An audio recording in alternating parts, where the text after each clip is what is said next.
Sure. The Mujahideen were listed by most European countries and America as a terrorist group during the 1980s for its terrorism on behalf of Saddam Hussein.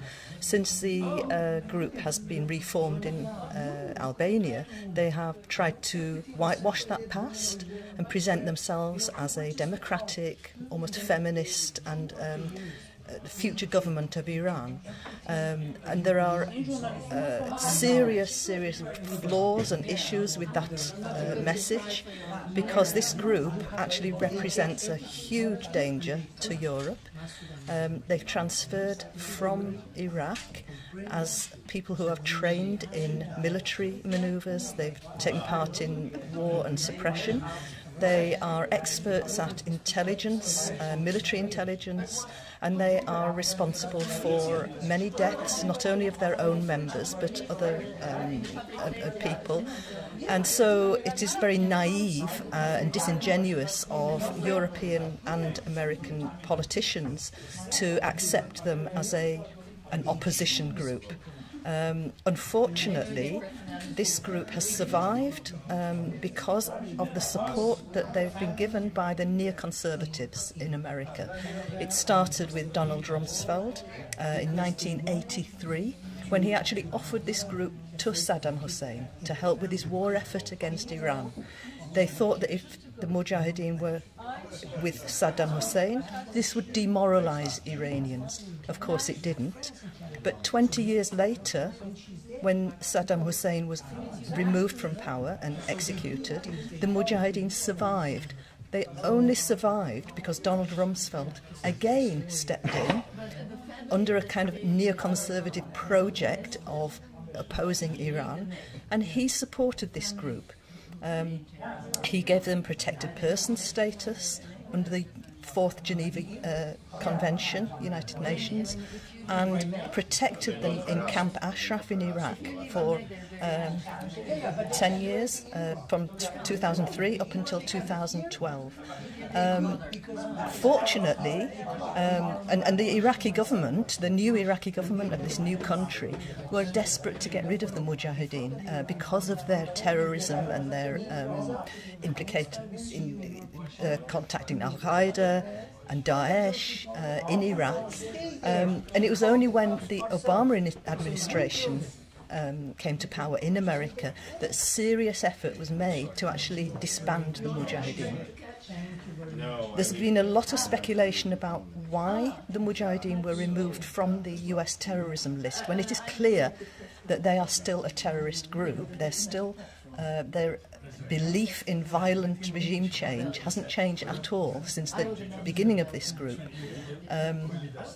But the only way that the Obama administration officials could remove this group from Iraq was to take them off the terrorism list, to make it acceptable for a country outside of the Middle East to accept them as a group.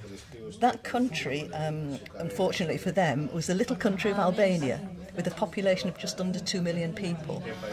They've accepted the Mujahideen. The government of Albania were paid. They were paid to accommodate the Mujahideen, and the Americans said they would establish a de-radicalisation institute in Albania.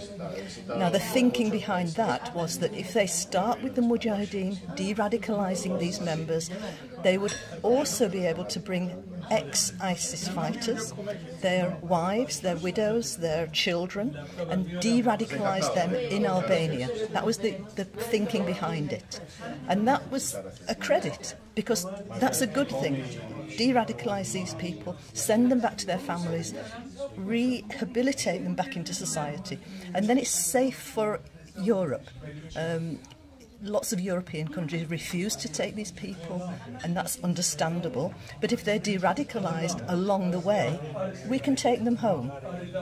Unfortunately, again, the neoconservative project kicked into action again with the election of Donald Trump in 2016. The whole process of de-radicalisation stopped in Albania, didn't even get off the ground.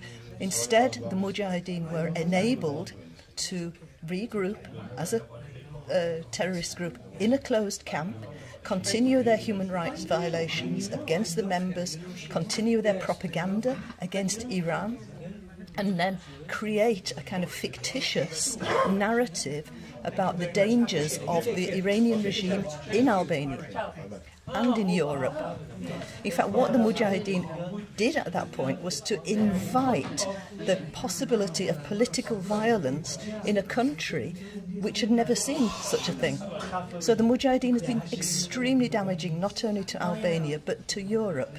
And I think that unless people in the West understand that this is the background of this group, this is the role of this group, then I think that people will be killed and events will sort of snowball forward before people have understood what's actually happening. We know that the Mujahideen have lost their patronage, Saddam Hussein. What they now have is a patronage of Saudi Arabia. The appearance of Prince Turki Al Faisal at one of their events, two of their events in Paris, was a clear indication that this ex-intelligence minister is now in charge of the Mujahideen. The intention of these people is to break the relations of Europe with Iran, to confront Iran, and to create a kind of disunity in the world. So rather than what the Obama administration started, which was a kind of negotiating process with the nuclear deal, this is all now just being exploded, and we're now heading into a kind of a blind rush towards violence. And again, if people in the West don't actually get to grips with that, the whole kind of peace in the Middle East could explode. So it's really, if the Trump administration wanted credit in the world, they would reinstate this de-radicalisation programme in Albania, remove this group from the equation, if you like, and then a real civic opposition will start in Iran.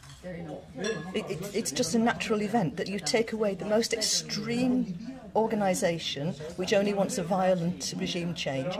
If you remove that from the picture, the civic society is ready right now to rise up and say, right, we will challenge our own government. We'll do it from inside the country. We don't need you foreigners out there organising our country for us. We will do it. But will the Trump administration do this? I doubt it very much.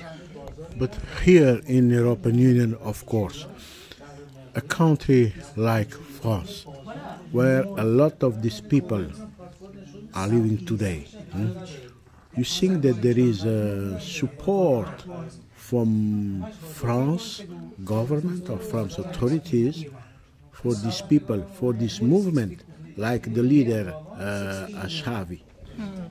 Yes, I think that is. I'm just trying to think. It's an opportunistic kind of support. It's not a genuine support for this group. Opportunistic from because it gives them leverage. They think it gives. From who? Who is being opportunist? Anyone who supports the Mujahideen is saying, that okay, I'll support this group to create leverage against Iran. But Iran doesn't care about this group. It's not a threat to Iran. The Ahwazi groups, the Balochistan, the Kurds are much greater danger. Mujahideen are actually a danger to Europe, and again, they will kill people. They will create false flag operations, which they'll be blaming on Iran. But it's European people who will get killed or hurt, and it's Europe's reputation which will get hurt. We know that lots and lots of people sort of say they support the Mujahideen because they are paid to do it. Mujahideen have huge, deep pockets, and they will pay people. They pay John Bolton, £40,000 for $40,000 for a 10-minute speech. Well, when you've got pockets that deep, you can buy as many people as you like. But if Europe is to create an independent foreign policy towards Iran, it is vital that they look behind this easy kind of sloganeering and saying the messages of regime change and find out really what the best interests of Europe are, not just to take money and support a terrorist group. No, but the European Union is not taking money to support this group, because the European Union is still supporting this nuclear deal. Of course it is, yes. And I would say that the majority of politicians want to move forward into a kind of negotiated future with Iran. And they are resisting this huge pressure from America, from Saudi Arabia, from Israel and from MEC to actually derail that negotiated future. So as long as people in Europe, politicians, understand who this group are, and I think you know, one of the best ways I can persuade people not to support them is to say these are people living in modern slavery. They are political slaves. We've all heard about the cannabis farms, and we've heard about sex slaves, and we've heard about those domestic servants who are in slavery. This is a group where the members are political slaves. They don't get paid for what they do. They have no human rights. They have no independent existence. And if you are a European politician and you say, well, okay, I'm not going to accept money, but I still support their message, please understand that you are supporting the gross violation of human rights of these people.